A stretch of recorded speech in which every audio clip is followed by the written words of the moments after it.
Le réseau Afrique francophone et Fragilité Afrafra a organisé la deuxième édition de ces journées scientifiques. Du 24 au 26 juin 2026, pendant 3 jours, plusieurs communications scientifiques ont été présentées à l'Hôtel de l'Amitié où se tenait la grande rencontre scientifique. Donc Afrafra, c'est un réseau qui est constitué par des chercheurs, des professionnels de la santé,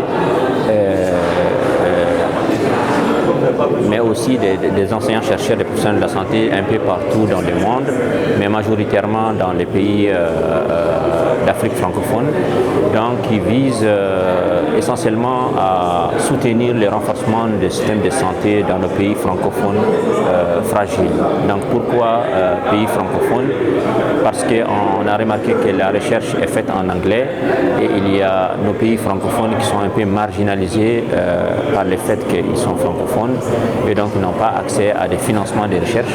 Et comme on sait que les chercheurs sont formés à travers des financements de recherche, ce qui fait qu'on a moins aussi des chercheurs d'un certain calibre pour pouvoir faire la recherche.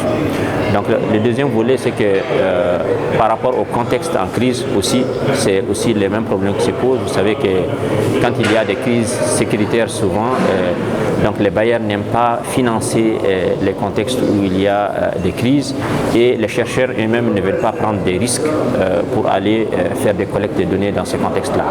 Donc finalement, c'est des contextes qui sont moins documentés et donc puisqu'ils sont moins documentés, on a moins de données pour nous permettre d'apprécier ce qui se passe et de proposer des services pour ces populations qui sont un peu marginalisées et qui vivent dans ces contextes-là. Donc les journées scientifiques, nos journées scientifiques ont pour objectif vraiment de faciliter les dialogues entre les chercheurs et les décideurs.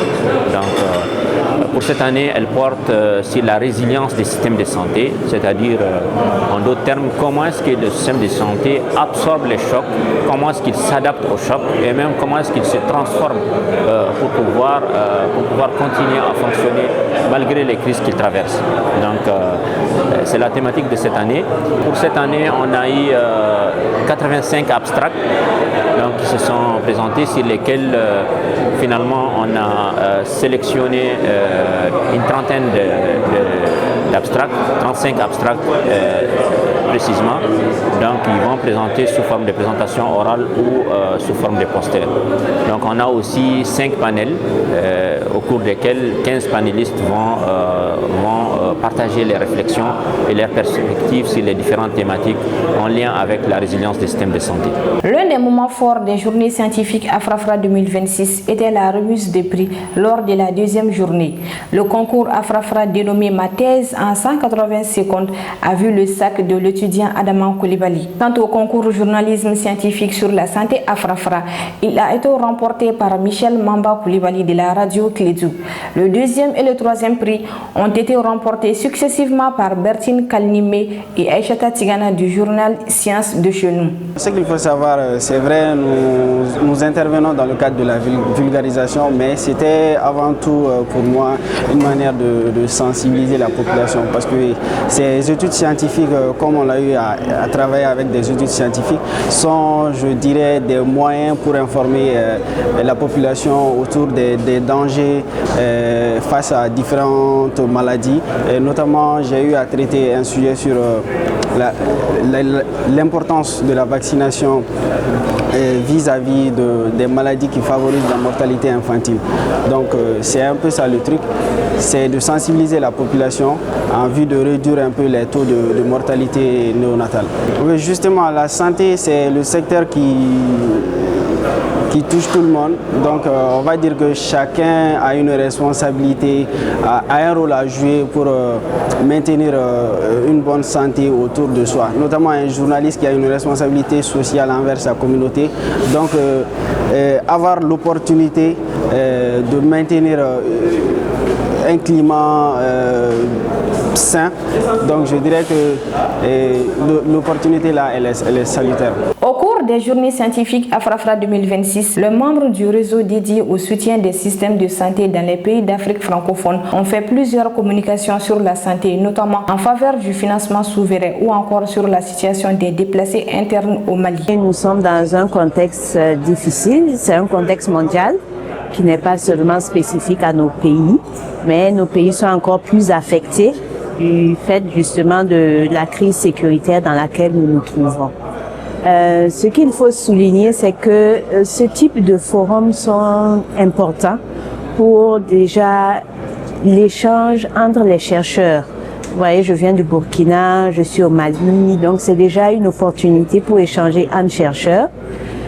L'autre point, c'est également la vulgarisation donc des travaux de recherche. On a eu l'opportunité durant ces journées de découvrir, d'apprendre dans d'autres contextes donc des résultats qui sont similaires aussi à nos contextes, mais aussi qui ont des différences. Alors, à travers donc ces différents échanges, ces présentations de recherche, ça permet aussi d'avoir des idées qui pourraient par la suite être proposées dans nos différents pays, voilà, pour que on puisse poursuivre donc la recherche et avoir des financements pour ça. Et c'est là d'où vient justement la souveraineté sanitaire. On parle beaucoup de souveraineté sanitaire, mais la souveraineté sanitaire aussi, ça commence par le financement de la recherche. De plus en plus au niveau mondial, le contexte est difficile pour la mobilisation des ressources. Donc, il nous faut mobiliser nos ressources à l'interne pour financer des priorités de recherche de nos pays. Donc, je pense que ce sont des belles opportunités pour justement échanger et trouver justement des priorités communes et qui pourraient faire l'objet justement de financements communs dans le cadre de l'AES.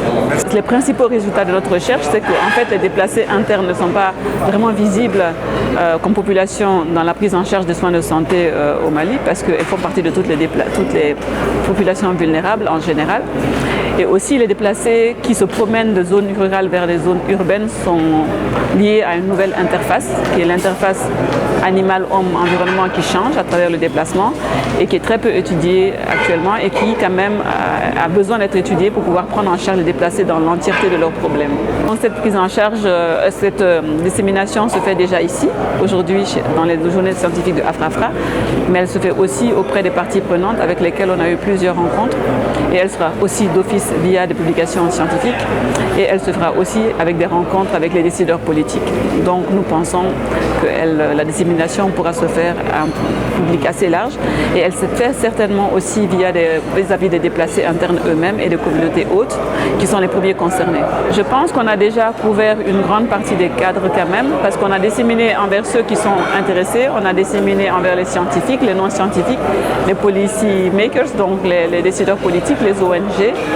Et donc je pense qu'une prochaine étape, ce serait de continuer à encourager la recherche dans ce domaine-là pour qu'il y ait aussi disséminer plus vers les financeurs qui continuent à financer ce type de recherche et à sensibiliser aussi les autorités pour prendre en charge les résultats de la recherche et effectivement voir avec les ONG pour qu'elles adaptent aussi leur méthodologie et leurs projets par rapport à ce type de recherche.